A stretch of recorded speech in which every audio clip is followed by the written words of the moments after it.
실력이 옵니다. 올 때까지 여러분 공부를 열심히 하셔야 돼요. 여기는 안 나왔는데 3개짜리의 공약수하고 공배수, 3개짜리의 최대 공약수하고 최소 공배수를 구하라고 하는 경우도 왕왕 있거든요. 그래서 그거를 한번 해보도록 할게요. 예를 들어서 36, 1번에 있으니까 24. 그 다음에 뭐 해볼까요? 8 이런 거 해볼까요?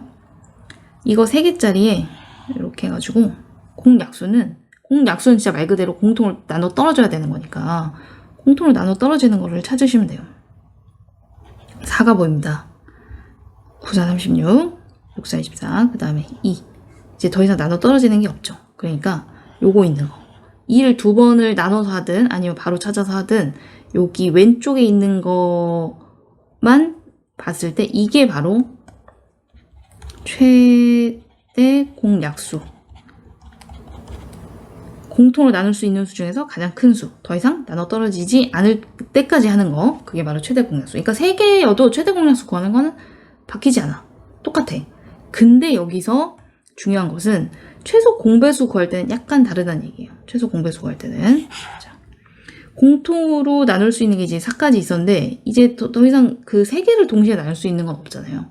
그런데 3개짜리는 최소 공배수를 구하려면 이 3개 중에서 2개를 동시에 나눌 수 있는 게 있어도 계속 진행을 한번 해봅니다. 자, 여기서 9하고 6을 동시에 나눌 수 있는 게 3이 있거든요. 3을 써보는 거야.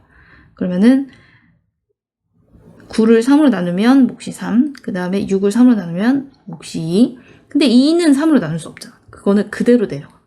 2 이렇게. 그리고 봤더니 또 2하고 2 동시에 나눌 수 있는 게 또 있어. 이렇게. 그러면은 그 2를 또 여기다 쓰는 거야. 자, 3은 2로 나눌 수 없으니까 3 그대로 내려가고, 자, 나눌 수 있는 애들은 나눠가지고 몫을 여기다 쓰는 거예요. 자, 더 이상 3, 1, 2를 동시에 나눌 수 있는 거, 물론 1이 있지만 1은 우리가 어차피 써도 똑같은 결과가 계속 나오니까 더 이상 쓰지 않고 여기서 이제 멈추게 되는 겁니다. 이렇게 했을 때 조심해야 되는 건 이게 최대 공약수가 아니라는 거예요. 아까 이제 4에서 끝난 거예요, 최대 공약수는. 근데 최소 공배수는 3개짜리일 때는 여기까지 진행을 해가지고 이렇게 니은자로 곱한 거, 이게 바로 최소 공배수가 된다는 거예요. 한번 써보면 4 곱하기 3 곱하기 2 곱하기 3 이렇게 해가지고 12 곱하기 6이니까 이제 72가 되겠죠?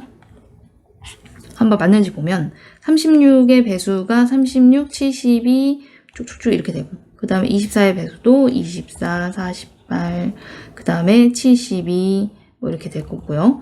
8도 계속 하다 보면 8, 1은 8 뭐 쭉 해서 나중에 9, 8이 72가 나오겠죠? 그러니까 얘네들 중에서 가장 작은 공배수, 최소 공배수가 72가 나온다는 걸 직접 써도 확인할 수 있거든요. 그러니까 3개짜리는 2개짜리보다 약간 최대 공약수는 괜찮아. 좀 원래랑 똑같이 하면 돼. 동시에 나눌 수 있는 걸 생각하면 되는데 최소 공배수 구하는 거가 약간 그 3개를 동시에 나눌 수 있는 게 아니고 2개만 나눌 수 있어도 쓴다. 요게 좀 헷갈릴 수 있으니까 주의하면 좋을 것 같습니다. 자, 연습 많이 해보시고요. 자, 개념도 역시 박사의 디테일 수학. 오늘도 열심히 공부를 해봅시다.